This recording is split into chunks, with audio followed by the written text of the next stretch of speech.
உங்ககிட்ட சீனியர்ஸ் இல்ல, நீங்க எப்படி ஆட்சி அமைப்பீங்க, அட்மினிஸ்ட்ரேஷன் பண்ணுவீங்கன்னு? என்ன பெரிய சீனியர்? அப்படி என்ன பெரிய சீனியர்? ஒருத்தருக்கும் இங்க இருக்க துறையை பத்தி எதுவுமே தெரியாது. யாருங்க சீனியர்? மக்களை பார்த்து ஓசினி ஏளனம் செய்த பொன்முடி சீனியரா? 1000 ரூபாய் திட்டத்தை கொச்சையாக பேசிய துரைமுருகன் சீனியரா? சென்னை மாநகராட்சியை அட்டூழியம் செய்து அழித்துக் கொண்டிருக்கும் சேகர்பாபு சீனியரா? இல்லை மதுரையில் பத்திரப்பதிவில் அனைத்தையும் தமிழகம் முழுவதும் பத்திரப்பதிவு ஊழலை செய்து கொண்டிருக்கும் மூர்த்தி சீனியரா?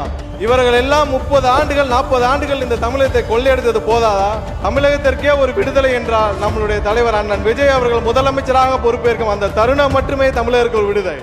4 ஆண்டுகள் காட்டாட்சியை முடித்து விட்டது இந்த திமுக அரசு.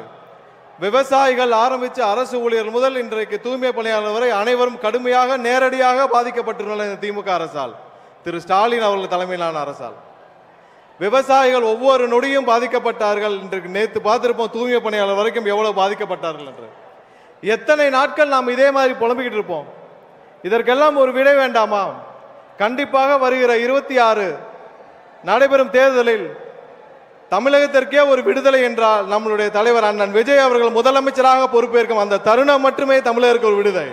நம்மளுடைய தலைவர் உங்கள் அண்ணன் விஜய் அவர்கள் இந்த கூட்டத்திலிருந்து ஒரு தம்பி, ஒரு தங்கை, ஒரு அண்ணன், ஒரு அக்காவை தேர்ந்தெடுப்பார் அடுத்த வருடம். அந்த தேர்ந்தெடுக்கும் அந்த நபர் அமைச்சராக தலைமைச் செயலகத்தில் உட்கார்ந்து ஒவ்வொரு நொடியும் மக்களை பற்றி மட்டுமே சிந்திக்கும் ஒரு நபராக இருப்பார். என்ன பெரிய சீனியர்? அப்படி என்ன பெரிய சீனியர்? ஒருத்தருக்கும் இங்க இருக்கிற துறையை பத்தி எதுவுமே தெரியாது. ஆனால் நம் தலைவர் அண்ணன் விஜய் அவர்கள் தேர்ந்தெடுக்கும் இங்க இருக்கிற ஒரு தம்பி, தங்கை, அண்ணன், அக்கா அவர்கள் 3 வாரத்தில் அந்த துறையை பற்றி தெரிந்து கொள்வார். 4 வாரத்திலிருந்து என்ன செயல் திட்டம்னு முடிவு பண்ணி டெலிவர் பண்ண ஆரம்பிப்பார். நாட்டை பற்றி சிந்திக்கும் ஒரு நபர் கண்டிப்பாக அமைச்சரவையில் உட்கார வைக்கணும்னா அது அண்ணன் விஜய் அவர்களால் மட்டுமே முடியும்.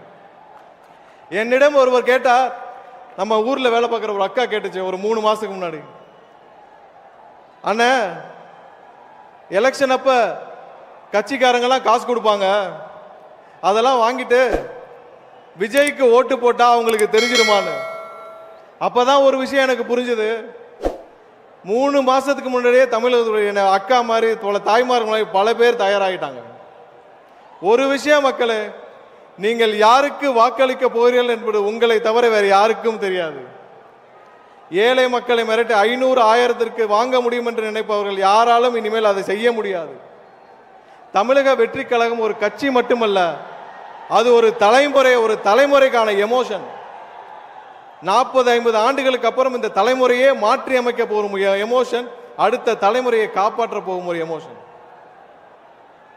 இந்த தருணத்தை விட்டால் அதுக்கப்புறம் நம்ம யாராலும் மீண்டும் இந்த தருணத்தை கொண்டு வர முடியாது.